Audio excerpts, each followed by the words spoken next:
I do not recognize my club anymore, says Chelsea legend Didier Drogba after the Blues were knocked out of the Champions League quarter-finals.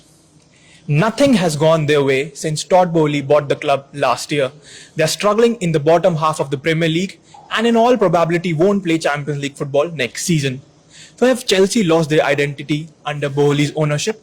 That's the question we are asking in this live. Hello and welcome to WION Sports Extra. I am Nikhil Mathur. I am joined by my sports editor Digvijay Singh Deo and by my colleague Vidur Kathuria. So Boehly has splashed money in the transfer windows. He has fired managers at will if he hasn't got the instant result, seemingly without any direction. And I usually won't ask this question for an interim manager, but is Lampard getting the boot this season? Well, I'm not going to argue with what Didier Drogba says or what Thomas Tuchel says. I think from the context of where the club finds itself, I think it's a very big statement. Because Chelsea, even under the Abramovich era, there was a sense of continuity, There was Bruce Buck, who was the chairman. I don't know how much control he had over the club, but, he was there. Then there was Petr Cech, who came on board, who obviously played for Arsenal and then played for the club as well. And for the longest time during Abramovich's reign, Marina Granovskaya was the person who actually ran the club. So was in charge of the transfers. The hire and fire happened, but the identity of the club remained the same. That identity is under threat. What's happened is these new owners have come in and they bailed the club out. Let's be fair, when the sanctions hit, Chelsea almost went bust. They bailed out this champion team. Chelsea are the European elite. In the last 20 years, they've earned their place there, we keep saying this during our conversations, that it is not the case with Manchester City. They have to win that Champions League to be regarded as part of the elite.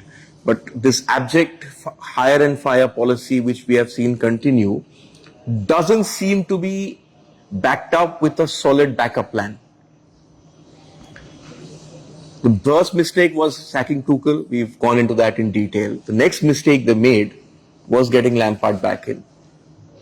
I understand that they perhaps felt that there was some level of continuity needed and they accepted their mistake. But it's not going anywhere. He's not won a single game. Yeah. So I won't be surprised. I don't think they'll sack him. But this is a club which is listless, which does not have any direction. They've splashed the money. The players they have are good enough to win a title. But they are going to be stuck in mid-table mediocrity. And probably it's going to be, Chelsea are going to be occupying a position at the end of the season where they were before the Abramovich takeover happened. Mid-table mediocrity. And the blame lies solely on Todd Boehly and his owners. The fact that he goes into a dressing room and says what he had to do, what you sort of criticize the team and all of that, Abramovich didn't do that. And those stories, even if it did, have never leaked. I think the way Abramovich ran the club was different in terms of his day-to-day sort of functioning with the club, his relationship with the club. He always sort of, kept his distance with the manager. Although he was there at games, there are multiple photos and videos of him there. Todd Boehly is trying to take like a more hands-on approach. What effect that has had on the team is there for everyone to see. Obviously, Lampard, even Ancelotti, who was asked about this question, if it's okay for owners to come into the dressing room, etc., they obviously cannot speak out against the owner of the club. But his first season, Todd Boehly's first season at Chelsea, has been an utter failure. There is no going away from that. And it's been a disaster. Yeah. That's sad. There's no other word to say it. It's been a disaster. It shows they're out of sync with how to run a professional team in a sport in England. Exactly. like football, Yeah. which has a very tribal sort of mentality in terms of the fan base and whatever.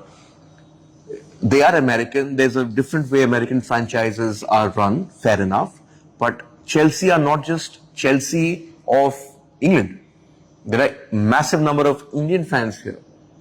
Chelsea fans in India. They're one of the They're a most global followed fan clubs base. in the world. That's why I don't think they've understood the DNA of the club. I think what Drogba was said, that the identity, what is Chelsea's identity in the 21st century since Roman Abramovich took over? Their identity is success. So that is the identity, because regardless of the managers they hired and fired, most of them, till Graham Potter, most of them, they got cigarettes. They won trophies. They still, till date, Chelsea, if you look at everything, Chelsea are the most successful English club in the 21st century, with those 2 Champions League titles and multiple Premier League titles.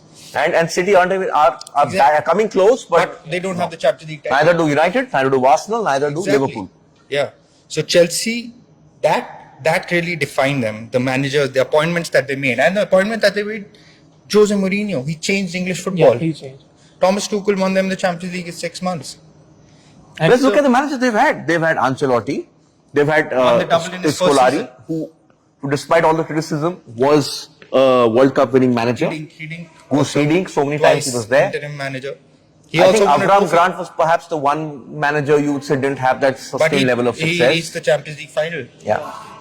And they were very close to winning another. If John Terry wouldn't have slipped, they would have been European champions. Yes. And Jose Mourinho didn't lose a game at Stamford Bridge for 8 years. That's a record or something, like for 6-7 years. It started under him, yes. Yeah.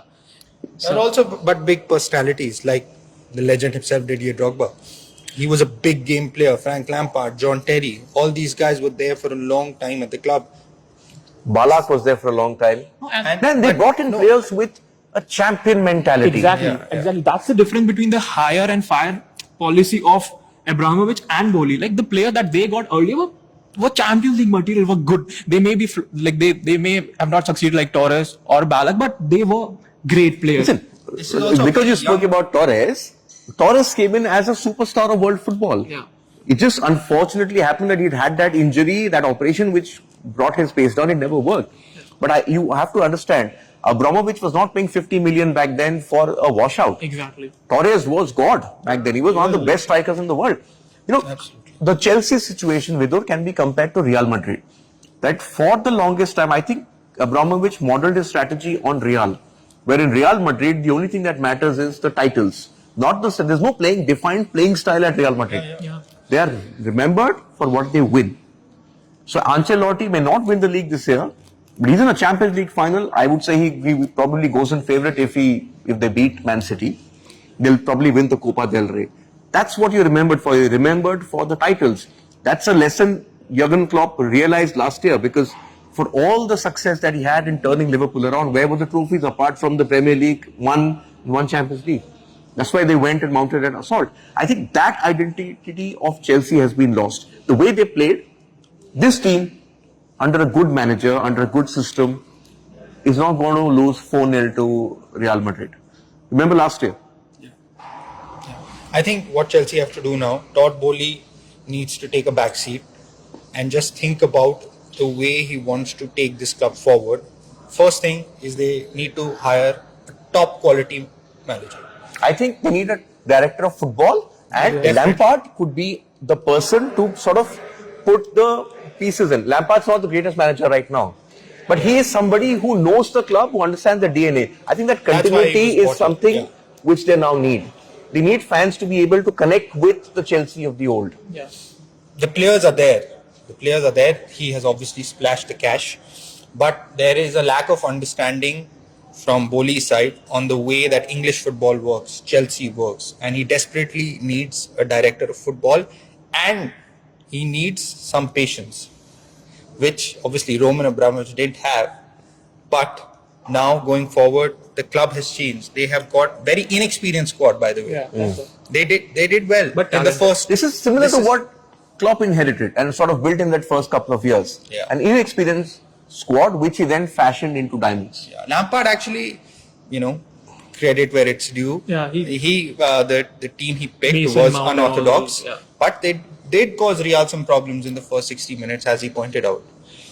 And they still have a World Cup winner in N'Golo Kante. I mean, the players Enzo. are there. Yeah, Enzo. exactly. Enzo Fernandez, N'Golo Kante. Yeah. Stephen Dormenio says Lampard can do the job, should give him more time. But does he fit? Does he fit the Chelsea template? Lampard is not going to be. He's not the answer. He's not the answer, and he's not going to be there after the summer. I mean, it's clear to see. 4 defeats, first Chelsea manager. The question he asked: will he get sacked? No, he won't get sacked because hardly a month is left. There's no point. I mean, but you never know with Chelsea. That's the thing. The manager. Okay, Todd we've Boehly got himself will become manager. Lusam says the very big gross mistake the Chelsea did was to sack Tuchel. Yeah. Out and out, one of the We've discussed probably every the life worst decision in English football history in the last 5 or 6 years, without a doubt. I don't see anything remotely approaching this. Proven winner, won the Champions League, knows the players, and you've given him what, a month? You've taken over and you've bought so many players and you've given him a month? Well, what's happened after that shows why Boehly and his consortium are so out of depth. I just want to make a point. There are actually these jokes and memes that go around, but that just reflects the kind of feeling that the fans have towards Boehly. So there was this joke that Boehly feels like if Chelsea will finish in the bottom half of the table, they will get a higher draft pick. The American way of functioning. So that just reflects what the fans feel towards Boehly, that he doesn't understand football. And another point that you mentioned about the hands-on approach, I want to talk about Wrexham. They are in the third tier of the English football. They're not in the fifth. Sorry, yeah. Non-league. No, they're non-league. Non-league. That's not. They non-professional. also have a hands-on approach, but that club has been doing. They have also splashed money. They are doing really well. Yeah, very. Or compare this. I think that's not the right comparison. The comparison is Salford. Yeah. Which has footballing people with footballing pedigree behind it. Yeah. They've splashed the cash, not like the way it should have been, but for those leagues, it's a lot of cash. The noose which they have in terms of gigs, in terms of Beckham, in terms of the Butt brothers, the Neville brothers, sorry, not the Butt brothers, Nicky Butt, but so in the class of 92. I think, that's the way to go. Right? You need to have patience. When you're getting into a club like Chelsea, there's instant coffee is not possible. If instant coffee was possible, then you threw out the guy who made the best coffee, Thomas Tuchel. Yeah, and speaking about Wrexham, it's just basically they've come in to raise the profile of the club, which they have done. Fair play to them. It's more about content creation, and of course they've splashed the cash, and they are doing it because of the money that they have invested, and they will be in League 2 next season. And they're a deep run in FA Cup as well. So yeah. So that has worked. So credit to them. So I think Chelsea is one of those topics which we are covering almost every week because of Todd Boehly's decision and their dismal form this season. I'll tell you what the poll says. Yeah. And that just tells our viewers and those of you listening in why we picked this topic. And this is not surprising. Whoa. Have Chelsea lost their identity under Boehly's ownership? 92% people say yes, and only 8% I think they are. It's a shame. It's a shame. It's a grand old club. It's a club sort of like, my initiation into the Premier League was early 2000s and sort of coincided with the takeover. Before that, I was a Juventus, obviously grew up watching Juventus. But Chelsea have defined success. And as a Liverpool fan back then, you were wondering, when will this club ever have that sort of sustained success or investment? Chelsea set the template for the modern Premier League that it is today. Not United. Maybe United in terms of the trophies they won. But there was never that sort of innovation, or United never shook up the English footballing structure like Abramovich did with Chelsea. That's why it pains everyone to see what's happening over there. Okay, so... And we had another interesting match in the Champions League where AC Milan are through to the semi-finals, and we may see an all-Italian semi-final if Inter defeats Benfica. And Napoli, what happened to them? They were high-flying and the form dipped at the wrong time. Maybe? No, I don't think so. I think in the Champions League, it doesn't make a difference how well you play. You have to get the goal. 39 shots. I think Pioli said it like this. He put it very well. Napoli are the best team in Italy in the Serie A. They're going to win Italy. But this is the Champions League and this is AC Milan. Yeah. And this is an AC Milan we haven't seen. The last title was the win against Liverpool in Athens. 2007. That's the last time they reached the semi-finals of the Champions League. And of course, they went on to win the whole thing with the great Ricardo Kaká. Yeah, but the Milan of 2007 were not the Chelsea of now. Yeah. They were the gun team. Back then, Real Madrid, and then AC Milan, the two teams you spoke about when a Champions League came about. Not even Barcelona. Barcelona sort of rediscovered their swagger in the Guardiola era. Yes, Rijkaard won it in 2006. I think beat Arsenal in that final, 6. Yeah. But it was still the Guardiola, Messi, Xavi, Iniesta, that era which propelled Barcelona back into sort of the public consciousness as European elite. Yeah. But not back then. AC Milan were the Gundy. Wow. They had no business losing that final as Carlo well. Ancelotti won 2 Champions League titles with Milan and reached three finals. One, they lost to Liverpool once, beat Liverpool once, and beat Juventus once in 2003. Old Trafford. Old Trafford. Yeah. And Bayern Munich need a miracle today if they. I think not happening. What I'm really interested to see is how do Mane and Sané kiss and make up. Apparently they already have. Yeah. But, yeah. Let's see if one missed pass goes the other way. And in the NBA? Oh, yes. So today in our show, 6:30 p.m. IST, the Boston Celtics, who reached the finals last season, they have taken a 2-0 lead in their series against the Atlanta Hawks. Kevin Durant and the Phoenix Suns have leveled their series against the Los Angeles Clippers. That is one of the series to look out for. That could go to 7 games. Very interesting, but because Kawhi Leonard, who scored 38 points in the first game, he scored again. But Durant and Devin Booker had too much firepower for them. So that series is 1-1. One of the series to look out for. You know the most open NBAs you think this season? Could be because there are a number of with Warriors not really hitting their stride. The defending Lakers champions. finding form. Yes, so it could be. I think we'll get a better idea going into the conference semi-finals. Yeah. So that and much more on our show at 6:30 p.m. IST. Thanks for tuning in.